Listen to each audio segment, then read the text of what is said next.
Boats fam, here we are. I am at Forsyth Park right now. Had an appointment today out here in Savannah, and I figured why not just record out here where it's so beautiful and give you a little fountain scene, a little fountain action. So today's Too Easy Tuesday, and this is when I'm bringing something, a strategy or technique to you that is easily implemented, a simple concept that will have profound impact when implemented on a regular basis. Usually I try to make it something that can build.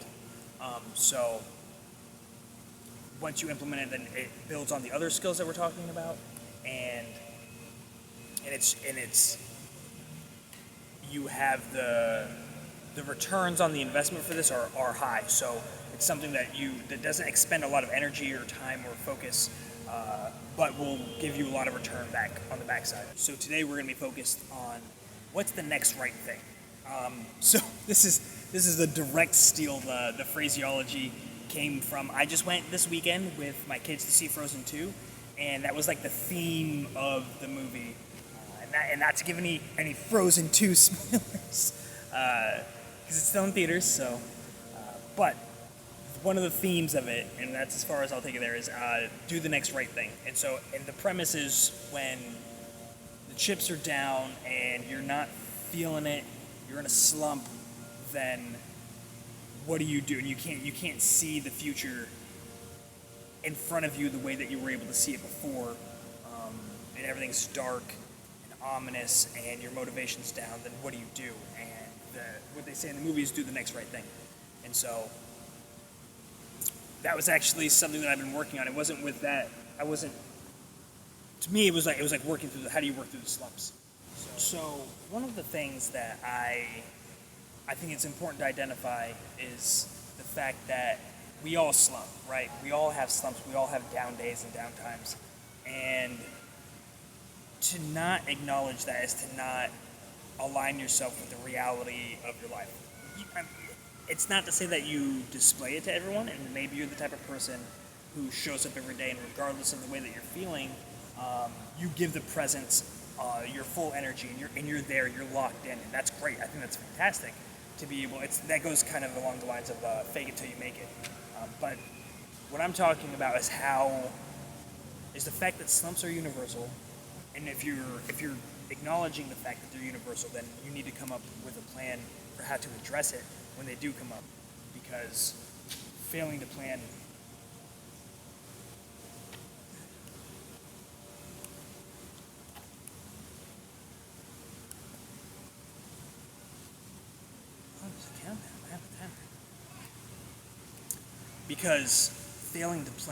is planning to fail. And I know it's tiresome, worn out expressions and phraseology, but it absolutely matters.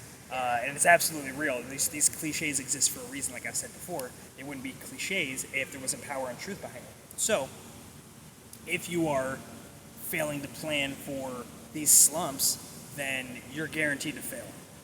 So, I can't tell you the best way for you to handle it.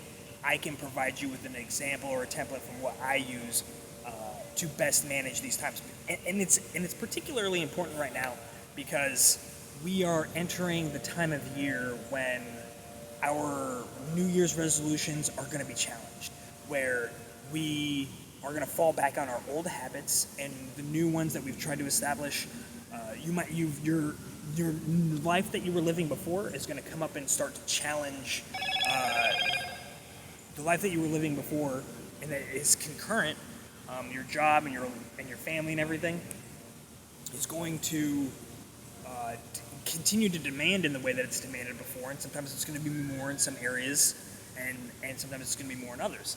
But it's so implementing change and long-lasting, enduring change to try to get the most out of yourself and your life is difficult over a long period of time in these transitionary phases before you lock in the difference in habits that you're trying to instill.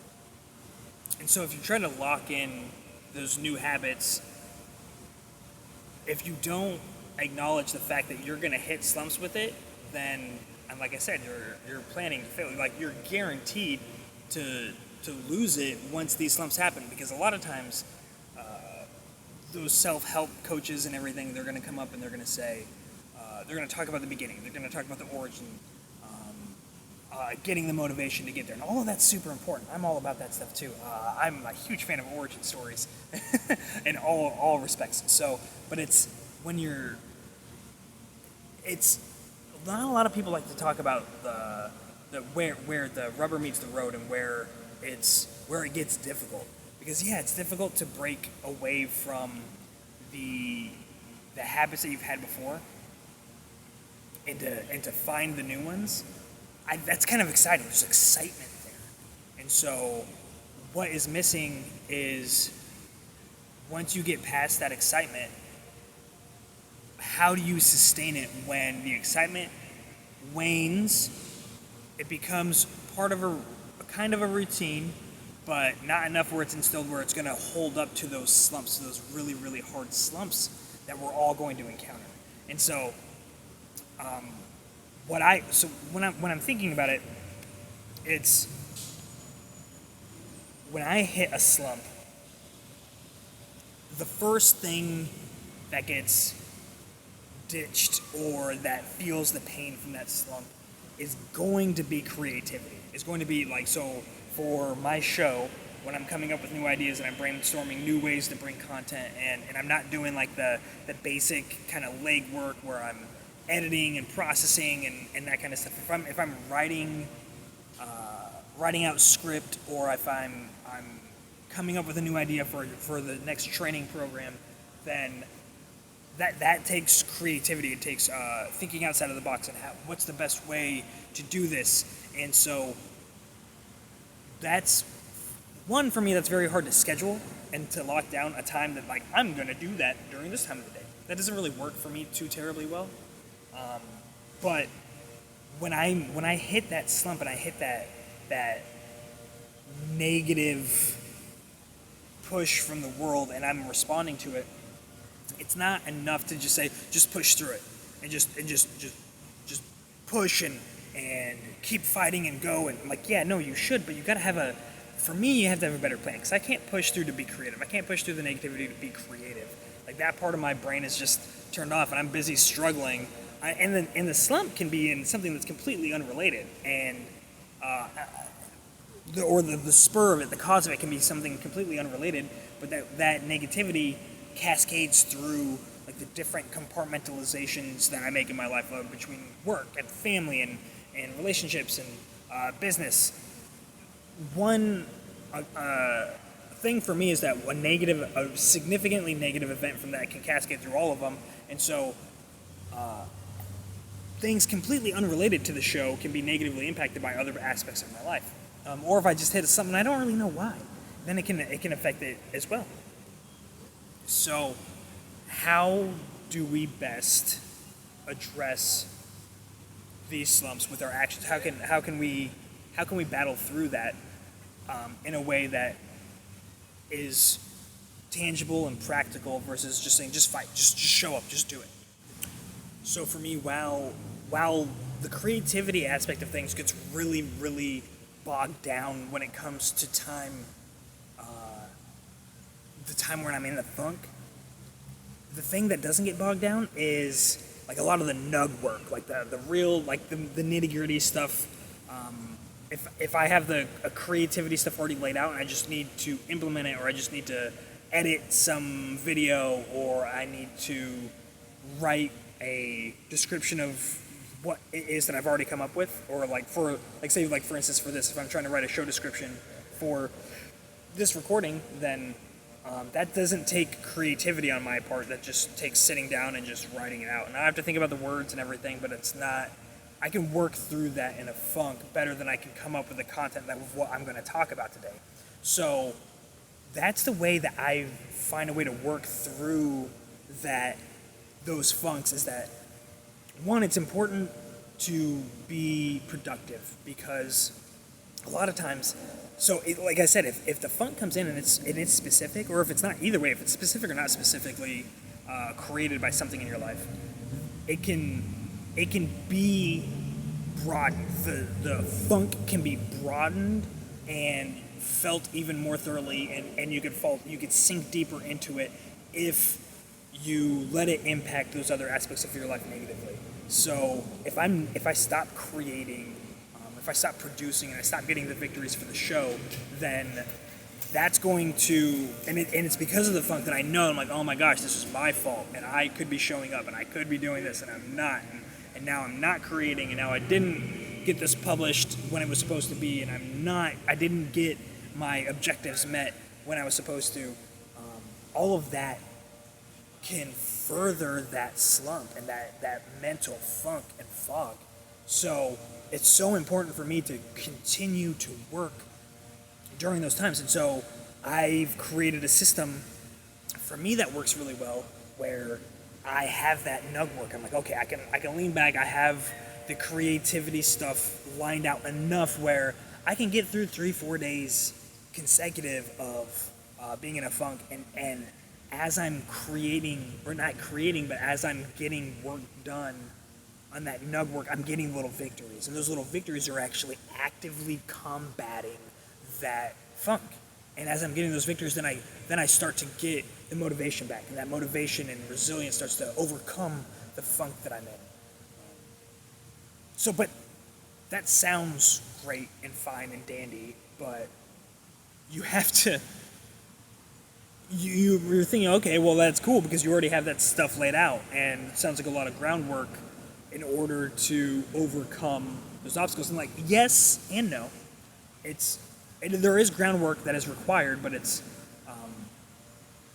about being methodical about it. So if you're considering it now, it's the time to consider is when you're not in the funk. And like I said, you have to plan. You have to plan ahead. So consider what it takes for you to overcome it. For me, I have to have the nug work available. I have to have the ability to get little victories through something that I know I'm going to be able to do when I'm in the funk. I cannot have that nug work if I do not have the creativity laid down. So it's super important for me to optimize my creativity whenever I can. So I will do a mixture of things. I will do as much as I can to facilitate the creative time and flow when it comes. Because if you pigeonhole yourself into, okay, well, I'm going to get up and before work, I'm going to have my creative time because that's when I'm most creative. That is fantastic. You absolutely should do that. However, for me, that's not enough because my creativity I can't encapsulate it into a time every day. Now, I can get a lot done. I can focus and I can get work done and I can get creative work done if I cut out specific time frames, like a 2-hour time period in the morning where I'm gonna sit down and I'm gonna consider this, I'm gonna work through it, and I'm gonna like let the ideas free flow. That's great, and ideas absolutely will come, but I have to create a system also that encompasses the reality of the fact that the ideas are gonna come up whenever they're gonna come up.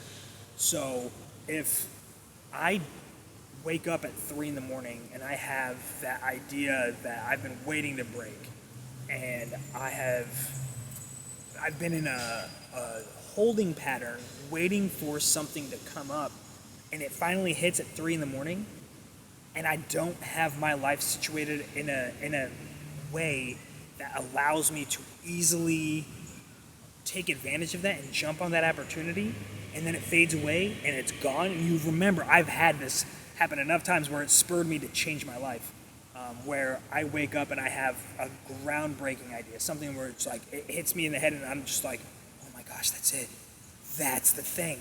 I'm going to spend the next months of my life dedicated to this idea and expanding it and blowing it up and making it simple and easy for people to understand. And it's so in my head, like that will happen at 3 in the morning. It'll happen at 6 o'clock at night, or like while I'm in the midst of getting everything rolling for the night, getting dinner ready or whatever. And in my head, I would think that this is so significant that there's no possible way that I could forget it. So I'll get to it. Let me get this done real quick and I'll get to it. Nope. For me, big ideas like that can be like dreams, where if I don't capture it right then and there in that moment, then I'm going to lose it. I'm gonna try to squeeze onto it later, and it's gonna slip right through my fingers. And especially a lot of times this happens at night when I wake up and I have the idea, because then it is just essentially just like a dream. So how do you confront this? And so the times where it's the other time where I struggle with this too is if I'm in dedicated kind of like family time. I'm there with the kids when we're watching a movie or we're having dinner. I don't want to interrupt that by work, even when it's something that I'm super passionate about. Like, it's important for me to give my wife my undivided attention. It's important for me to let my kids know that they have my undivided attention. Even if we're watching a movie together, it's important for them to have it. So say I'm sitting down watching a movie with the kids, and I have an idea, and I need to get it down. And rather than breaking out, leaving like, hey, I'll be right back, and then I go and I bust out to the office real quick turns into 20 minutes turns into 30 minutes because the idea is exploding. That will ruin the moment, and then I will resent myself, they'll resent me, and it creates a whole negative situation. So what's a different way that we can go about approaching? If we are going to dedicate time away from creativity, but we don't want to lose it. We don't want to lose those creative moments. I mean, it's really just as simple as setting your life up in a way that's conducive to being able to take notes, right? Like, it's that simple.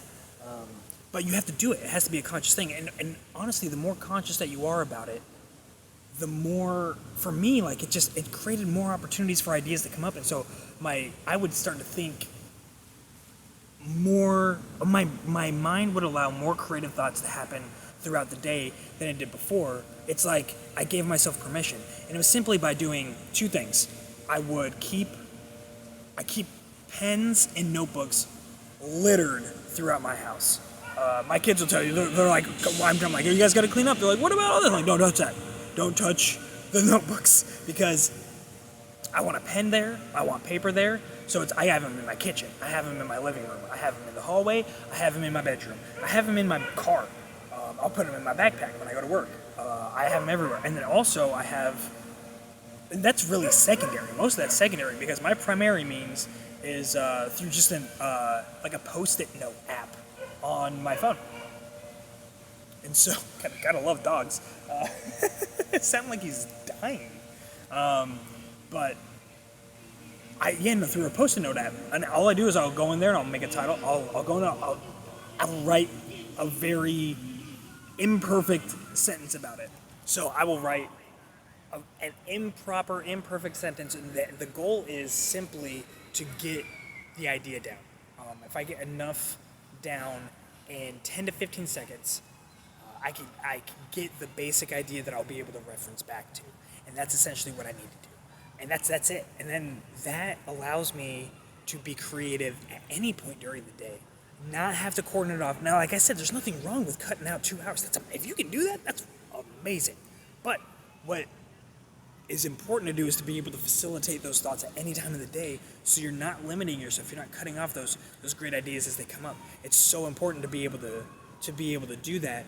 Like I said, this all goes back to planning for those funk times. And so if you have the creative, if you're facilitating the creative flow throughout your day all the time, and like I said, this is very specific to me, but I mean the same principle goes into effect for you, that you need to plan in accordance with the fact that you're going to struggle, it's going to happen. So why not account for it? Wow, you're feeling great and you're on top of the world, and do it in a way where it facilitates your ability to not only manage the funks better when they come up, but to be able to get through them faster and with a higher and better emotional state than you would handle them otherwise, which will then increase the likelihood for you to continue working towards that new goal, or the old goal, or whatever the case may be. It facilitates your ability to continue to strive and continue to work towards abundance with that. So an interesting thing that I just ran into, and it's so crazy how. So I've read the book The Alchemist. I've read it several times at this point. I'm reading it with the kids now, but it's so interesting how one part of it keeps coming true, or rings true for me, is how the universe conspires to help you when you're seeking out your personal legend. And so this show is one of many actions that I'm taking to pursue that personal legend. And it's so interesting that the world just, I choose paths that I think are beneficial for me and would thus then be also beneficial for the show. And while I'm doing it, it's just like these gems come up. And even when I'm not actively doing things to better myself for the show or better myself in general, it's still like, because so much of my life revolves around it, then it just like, it draws it in from all these unique places. And one of the things that I came across recently is I'm listening to an audiobook, and this audiobook was not selected because I thought it was going to help me with ideas for the show or anything like that, or further my understanding. It was simply like, oh, I know Steven Pinker, and it's not even Enlightenment Now, like his newest book. It's Better Angels of Our Nature. And so I got it at the library when I went with the kids to get them reading, and because that's really important for me, reading and understanding, expanding your horizons both through fictional and non-fictional readings is really important. And so I'm trying to instill that in them at a young age.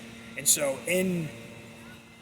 one of the ways that I want to be able to do that is by and expand my reading is by actually allowing audiobooks to take place in my life, because that is there's so much time in the car, and I like listening to podcasts. It's fantastic for me.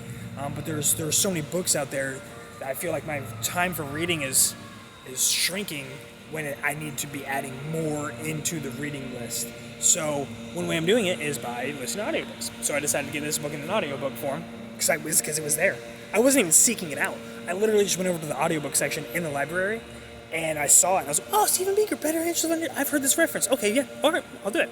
And one of the things that, towards the end of the book now, one of the things that he talks about is he references these ego depletion experiments, social psychological experiments that were conducted, and it's actually interesting because I went to look them up, and there's recent studies that just came out that are actually contradicting a lot of the stuff in there. And rather than getting too much in the weeds about it, so simply, to me, in my basic, simple layman's terms understanding of ego depletion, is it's being mentally drained, right? It's the idea that if you assert a lot of willpower on one thing, you run out. Like, basically, it's like there is a zero-sum game when it comes to your willpower, and it can and will regenerate, but you have to account for the fact that it does get depleted, and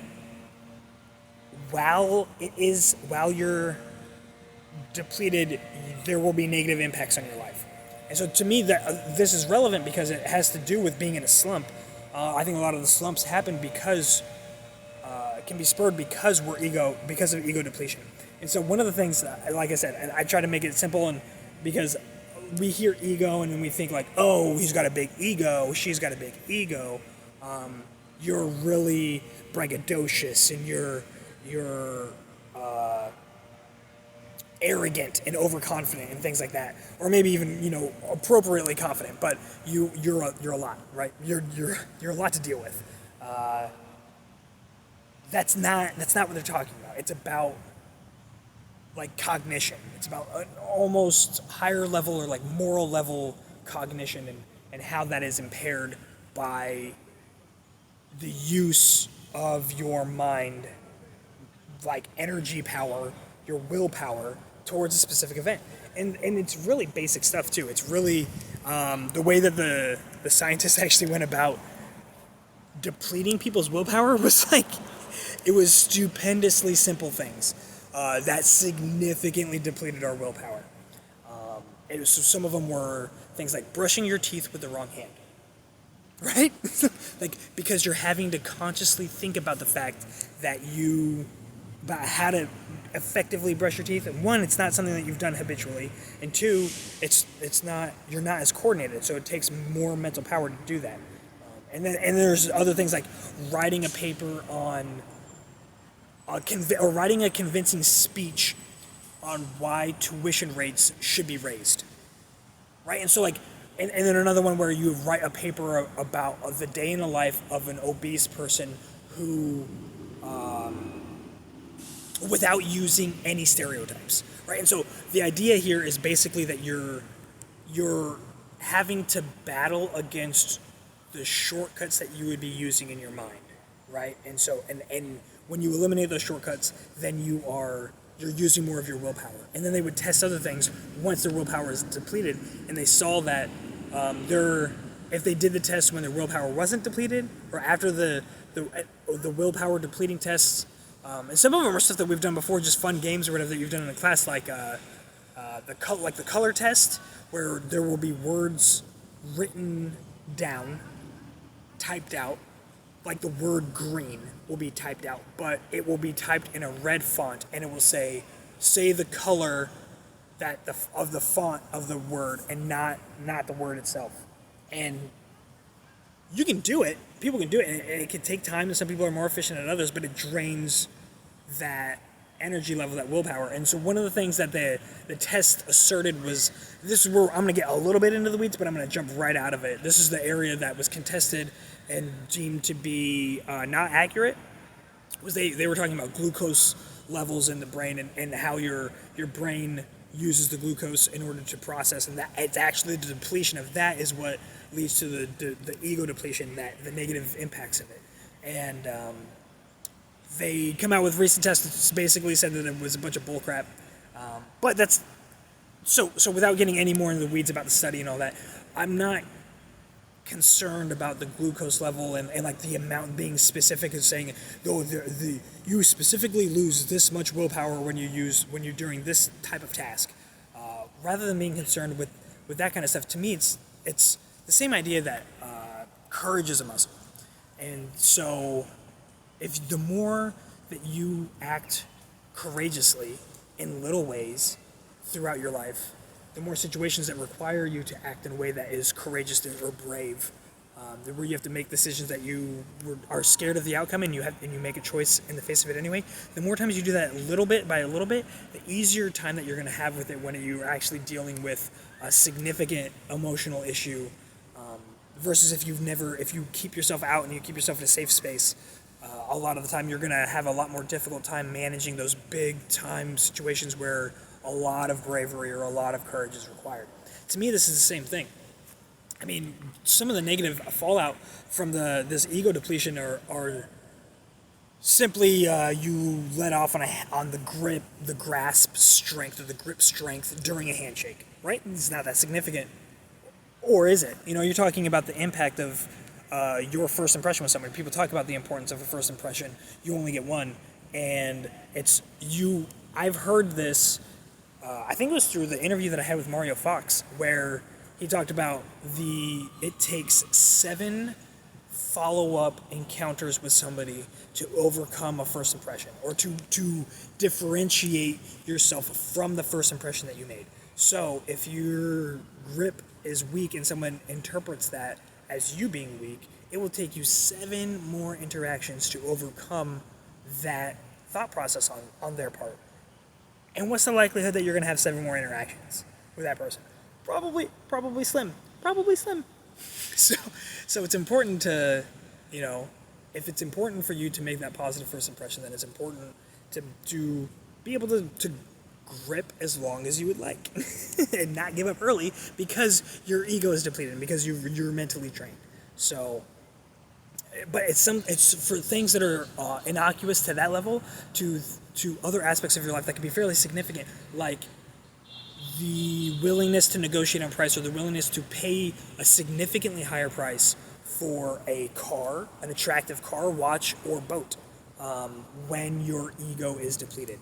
So you're talking about potentially tens of thousands to $20,000, $30,000, $50,000 differences that you're spending on something simply because you're not as your mental shot group is not as tight as it could be.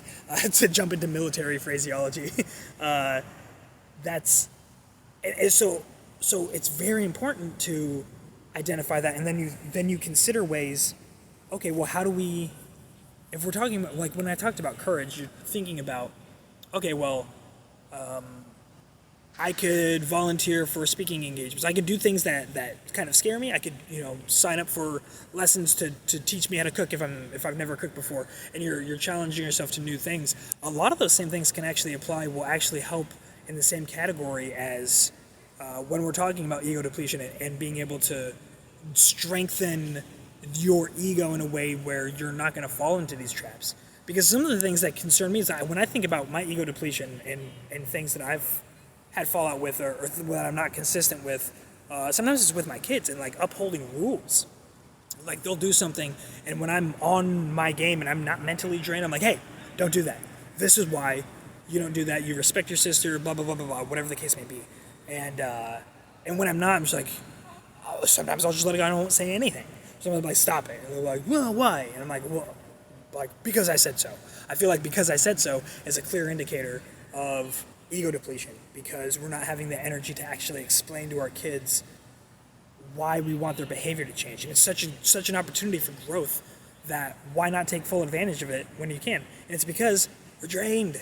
We're mentally drained. So how do you keep your mental endurance higher? And a lot of that is from doing things on a regular basis that do drain you. It's little bits, so you're not setting yourself up for failure. You're setting yourself up for being able to flex the muscle for longer periods of time because you do it frequently. So my recommendation is to put yourself in situations where you need to be brave, right? And that will help you with the times when you're going to have to be brave when it's much more difficult later, and it will also help you when you are in a situation where you need to be, your ego needs to not be depleted. You need to be able to flex and be strong and consistent when it comes to handling a heavy mental cognitive load. So those types of things, and you can do some of the simple stuff, some of those basic things like those word games. That kind of stuff will help. It will deplete you and make it more difficult for when you. It will give you that ego depletion, and so you'll become familiar again with that. And it's interesting once you become aware of it and you start doing those things. You're like, oh, I feel it, and then you're aware of it. And then you can also become aware of it when it comes up and it's not a test scenario, I guess, or where you're creating it, where it's real life and you're depleted because of something that happened at work and you just took a lot of mental energy, and then you're dealing with real life, and you can be aware of it and you can try to tap in. And if you're doing it on a regular basis, you can tap into those kind of reserves, or you're like basically the endurance level of your mental cognition and your ego. There's more of it to be depleted from. The source of it's larger. Your ability to last longer on different things is increased because you're doing those things on a regular basis. One of the most significant areas to take all of this into consideration with is when you're trying to figure out what those goals are for your life. I know we just hit New Year's, and so a lot of people have the resolutions and everything.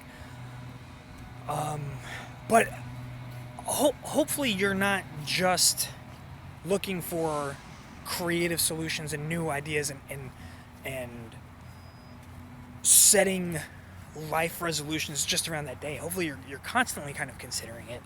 And one of the areas that can be significantly impacted by this ego depletion and by funks is what we choose to select as like our life mission and our goal. And what's the mission statement of you? What's your mission statement? I think about like, what is the legacy of Matthew Listalia? I want to create it. I want to be consciously in control of what that is. So if you go down to a baseline and you think about all the options and opportunities that are out there, you have to think about the fact that there's 1,000, 5,000, 10,000, 100, a million different types of opportunities, infinite opportunities that I could choose to pursue with my life and my energy and my passion. And so, imagine that. Imagine that in the form of, cars. So if you're trying to select a car and there's a million cars in the lot, are you going to have the type of reaction that is extremely positive? Like, oh, that's so awesome! I'm so happy there's so many cars. I'm just going to spend all this time breaking down each one individually. Think about that even on we have created apps that help you select a car select a car for you, which shows that it can be a stressful event. So if you're trying to manage a stressful decision like buying a car, and that's difficult, and you need assistance to do it for something that you want, then and the impact of it's not that serious, right? Because you're able to turn around and sell a car if you don't want it, and you can make payments on it. So even the financial aspect of it isn't even that detrimental to start out with. But you're talking about the investing time and energy in something for the rest of your life, and you can cut and run at any time. But if you're trying to dig in, you're trying to make the best decision, and you're trying to find the thing that you're passionate about, that matters to you, that you want to devote the time and energy to, that you want to, something that inspires you to stick with it when you go through the funk, because that's so important to overcome a funk for a goal. The goal has to be so incredibly attractive, and all of this stuff is going to be wrapped up in the training that I'm creating for people to help you to identify what that is. Now, I can't tell you what you're going to be passionate about. I can't tell you what you're going to want to do, and I can't tell you what you want to do, let alone what is going to create the most abundance for you, what's going to be good for you, and thus what you should do. I can't tell you that, but I have created a system that can help you to filter out a lot of the BS, a lot of the noise, to help get to a truer part of who you are, to aim more accurately and with precision and accuracy at the goal for the things that matter to you. And then you can flex that into a significant part of your life. And so when you do that, then that helps you to overcome a lot of those funks too, because you have that long-term, that bigger vision, and you're able to work in the area where I was talking about, where you're working through in your nug, working it out. You're able to do all of that in the creative work because you have a larger vision in which you're operating under and that you're planning under. Like I do daily planning that's mixed in with 90-day quarterly kind of sprints, where I'm like, oh, this is what I want to get done in the next 90 days. And so when I set that out, it gives me a kind of a guideline for that which to be creative about, that which to work and to get the basic work and everything done about. And so if I'm able to get the idea, if I'm able to assist you in getting the idea out from you of what it is that you're passionate about, then we can start focusing on the planning and everything. Because that's ironically, it's crazy that can be one of the most difficult things for people is, well, what do I want to do? Well, I'm not good at anything. What am I passionate about? Well, I don't know. I like doing this. I like fishing, or whatever the case may be, but I don't know what I could do. I don't know what I can start a business in. I can help. And like I said, I have a system that I've built that can help you get through to that. It'll be coming out. I'll keep you guys updated and everything about it and the details and all that. But like I said, if you're sitting there and you're trying to make a decision on this from the infinite number of possibilities of things that you could do, then you might get to the point where you're so frustrated that you just throw your hands up. You just throw your arms up and you're like, I can't, well, I'm just going to do that because it's easiest. It's right here in front of me. I know people that are doing it, and I know I can be successful doing that because I already know a little bit about it. And then you just fall into this rut where you lose the ownership of your life, and you just succumb to the world around you rather than owning your narrative and owning who you are and choosing choosing and being deliberate about your life, and choosing not to be the bystander, not to be in the stands in the stadium of the game of your life. And so it's important to identify those things. It's important to identify that when we are in a funk, it's harder to make those big decisions that will impact us for the rest of our lives. And so if you're able to identify that and you're able to work on it, then it can set you up for success across the board, and it can increase your happiness, and it will bring the right type of people into your life, and you will be able to live in a state of such abundance that you didn't even know was possible.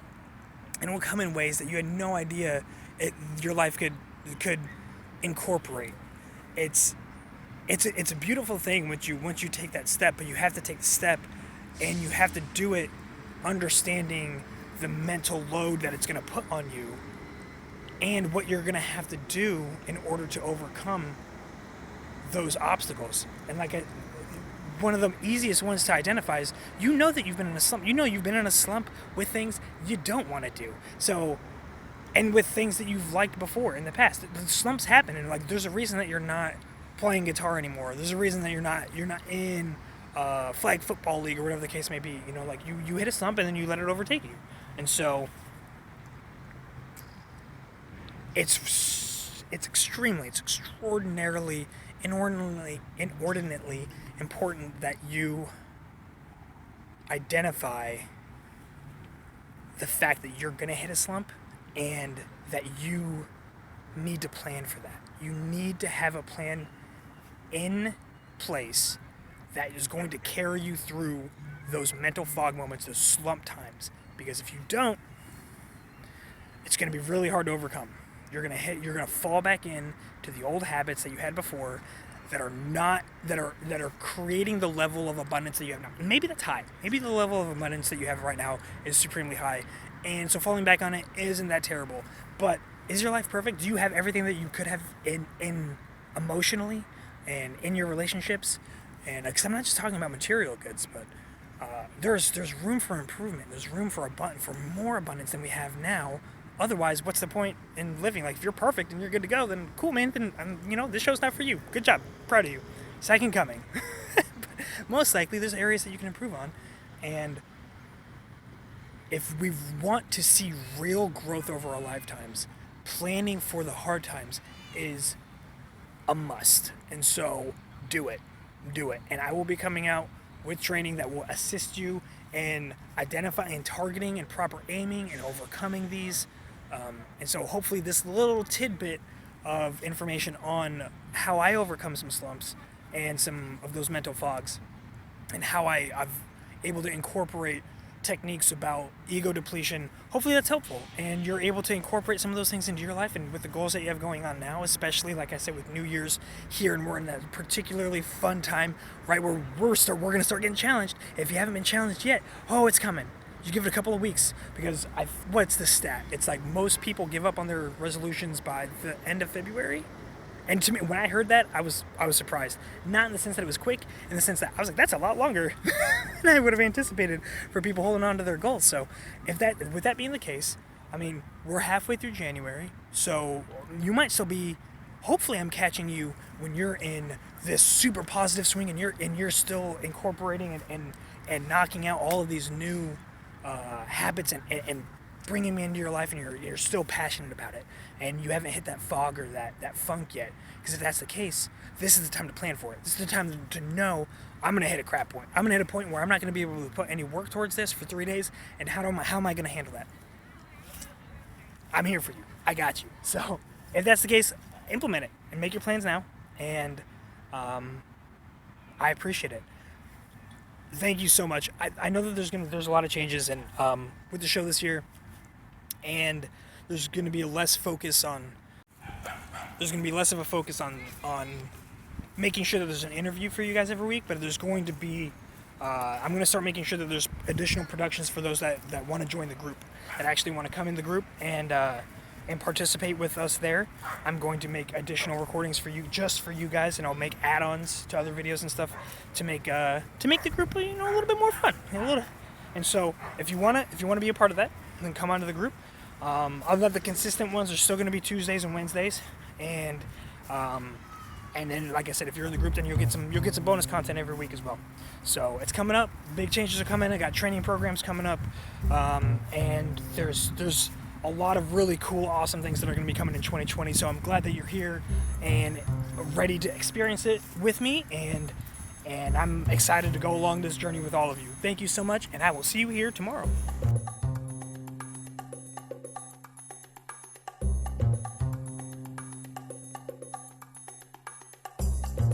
You know what's glorious about this? My leg. One, I'm listening to somebody's music from their car. That's something that I love. I've become such an old man. Oh, look, there's a big old fat squirrel. You like this outtake? This is the other part. This is the nuts. It almost just fell down. This is the knot. So fantastic part about choosing to record in a park. So I'm sitting with my leg crossed, and my leg just falls dead asleep. I'm getting up to walk around, and I'm like walking around like a crazy person. But so, welcome to the reality of recording outside, and not in the nice little corner studio that I built out in my apartment.